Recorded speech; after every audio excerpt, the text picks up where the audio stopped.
assunto importante. Nós vamos conversar aqui no nosso programa com o psicólogo e professor do curso de medicina da Universidade Federal do Piauí e também pesquisador sobre sono e comportamento, o professor Renato Mendes. Vai acontecer também aqui em Teresina a Semana do Sono. E aí esse é um aspecto, professor, muito interessante, porque vão acontecer palestras, né? Vai ser do dia de hoje até o dia 21, já está acontecendo. Nós estamos, aliás, na Semana do Sono.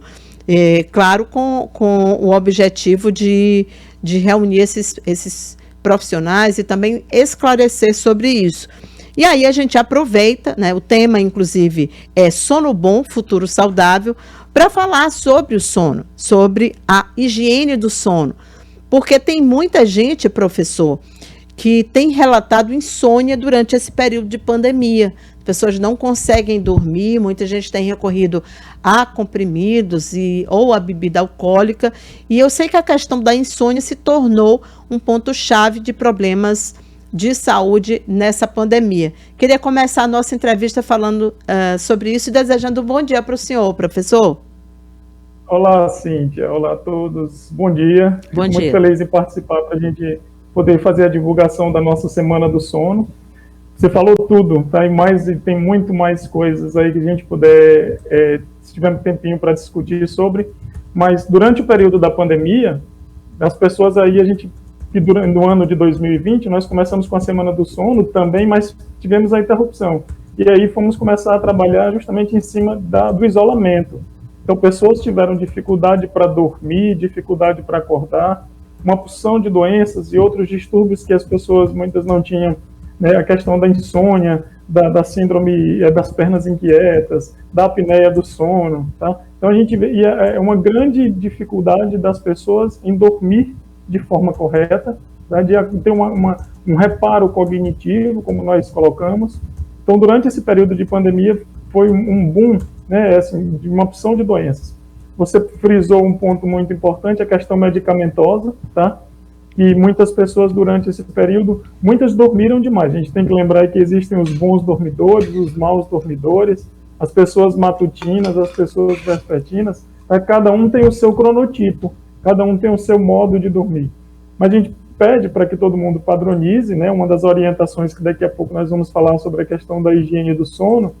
E nós ficamos nessa ideia, né? A pandemia, quando chegou, modificou sim, tá? A dificuldade de dormir, a insônia, essa dificuldade que as pessoas pegarem no sono com o horário regular e o acordar num horário padronizado, mexeu com todo mundo, tá? As pessoas começaram esse relógio biológico nosso ficou todo comprometido justamente por conta desse período de acordar mais tarde, dormir mais cedo, e diversos fatores que fizeram com que as pessoas modificassem a sua qualidade do sono, tá? Entendi. Mas existem técnicas que a gente pode fazer, professor, funcionam realmente? Porque eu sei que a saúde do sono, ela é a saúde nossa em geral. A gente não pode dormir bem se a gente não tiver com a saúde em dia, né? Saúde física, saúde mental. É o que nós colocamos, tá? E, assim, a grande dificuldade hoje das pessoas é cumprir pequenas atitudes, pequenos atos. Na verdade, a gente chama de técnica de modificação do comportamento.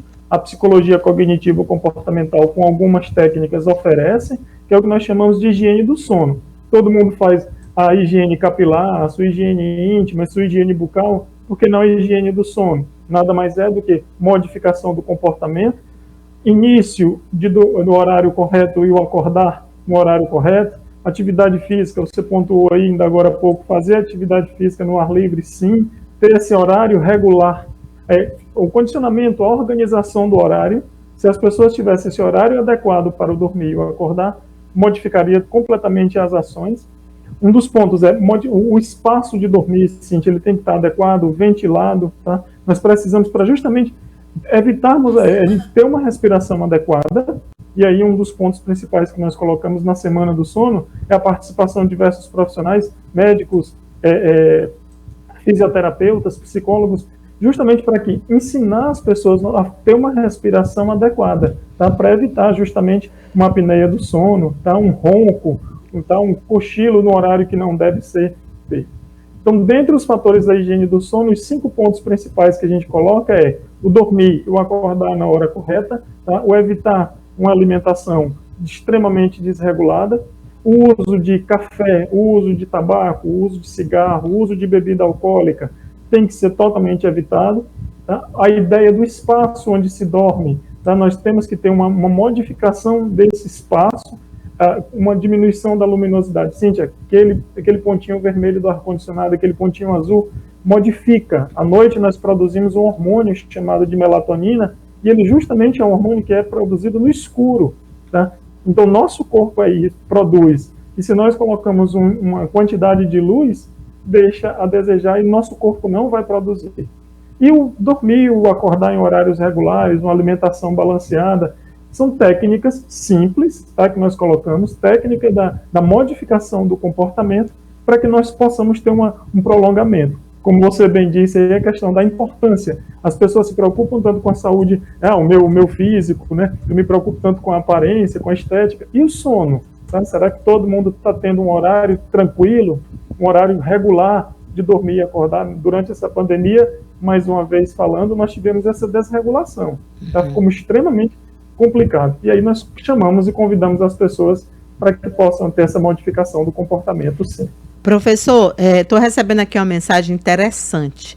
É o seguinte, um telespectador aqui dizendo que não costumava ter pesadelos, mas que nessa pandemia ele tem pesadelos diários e isso está fazendo o sono dele não ter a qualidade que tinha antes. Ele disse que nunca teve problema para dormir, sempre dormiu bastante, mas que agora está sentindo, e isso tem preocupado esse telespectador, porque eles que são sonhos muito estranhos, angustiantes, e acorda mais angustiado do que dormiu. Cíntia, nós vivemos num momento de extrema angústia, de extrema preocupação, e vivemos num extremo de vigilância constante. Então, o que eu costumo dizer, todo dia nós temos esses estímulos que nos acometem, que a gente chama dessas contingências positivas e negativas, e nós estamos vivendo uma constância de pontos negativos, de morte, tá? E aí, consequentemente, o nosso corpo, que a gente chama dessa reverberação, desse processamento dessas imagens que nós vemos a todo instante, imagens dolorosas, ruins, de pessoas que morreram, de pessoas que estão em estado muito, muito complicado em relação à Covid. Consequentemente, na hora do seu sono, que é esse seu descanso, né, o corpo está parado, diminui, tá? Ele dá uma diminuição ali, nesse relaxamento que você para algumas atividades. Mas o seu cérebro, ele fica extremamente, fica em movimento, ele fica em constante pensamento. Aí onde nós orientamos através de uma respiração, através de uma modificação do comportamento, através de técnicas de relaxamento, orientamos as pessoas para que elas tenham. Todo dia nós sonhamos, tá? Algumas pessoas lembram, outras não lembram.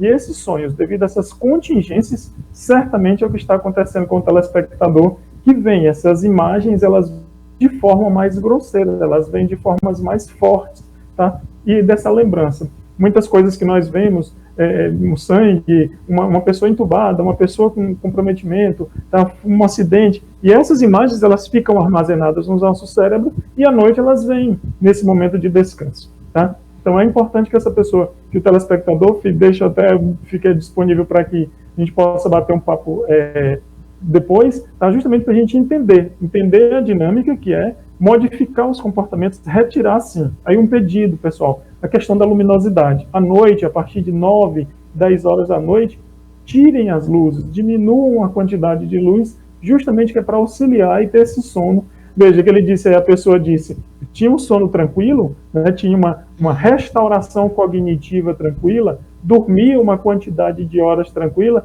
mas existem fatores externos que estão atrapalhando. Aí é onde a gente entra com técnicas de modificação do comportamento para auxiliar e melhorar e ter um sono de qualidade, sim. Entendi. Tá? Bom, então só para a gente encerrar, queria que o senhor deixasse o convite aí dessa semana, quais são as atividades que vão acontecer. Eu sei que por conta da pandemia a campanha está sendo feita toda online, vão acontecer lives com especialistas em medicina do sono, ações interativas. Já começa quando, professor? Começa hoje, Cíntia, a partir das 18h30, nós temos o médico Cícero Alves, que vai dar um apanhado geral sobre a questão do sono e saúde, ele é otorrinolaringologista, e aí fala sobre a questão obstrutiva do sono, dessa apneia, dessa dificuldade de respiração. Em seguida entra eu com a questão do sono e a questão educacional. Existe uma modificação do comportamento também em relação às escolas, tá? E aí nós tem a programação www.semanadossono.com.br de 15 a 21. Nós temos psicólogos orientando sobre técnicas da psicologia cognitivo-comportamental, tá? E nós temos o fisioterapeuta Antônio José, que vai falar justamente sobre a questão do CPAP, que é um aparelho que é utilizado para pessoas que têm dificuldade de respiração. E aí auxiliando também, nós temos um grupo de profissionais que fazemos parte da Regional Teresina e vamos fazer a divulgação durante essa Semana do Sono por aqui. Vale lembrar que ela acontece em todo o Brasil simultâneo, começando a partir de hoje e até o dia 21. Tá certo, professor. Agradeço bastante. O professor também é representante da ABSono, né, que é a Associação Brasileira do Sono, aqui no estado do Piauí. Bom dia, professor Renato. Obrigado. Saúde para todos. Para todos. E bons sonhos, né, para todo mundo. Para nós. Nada de pesadelo, bons sonhos. Realmente, pesadelo já basta o que a gente tem ao longo do dia. Obrigada, professor.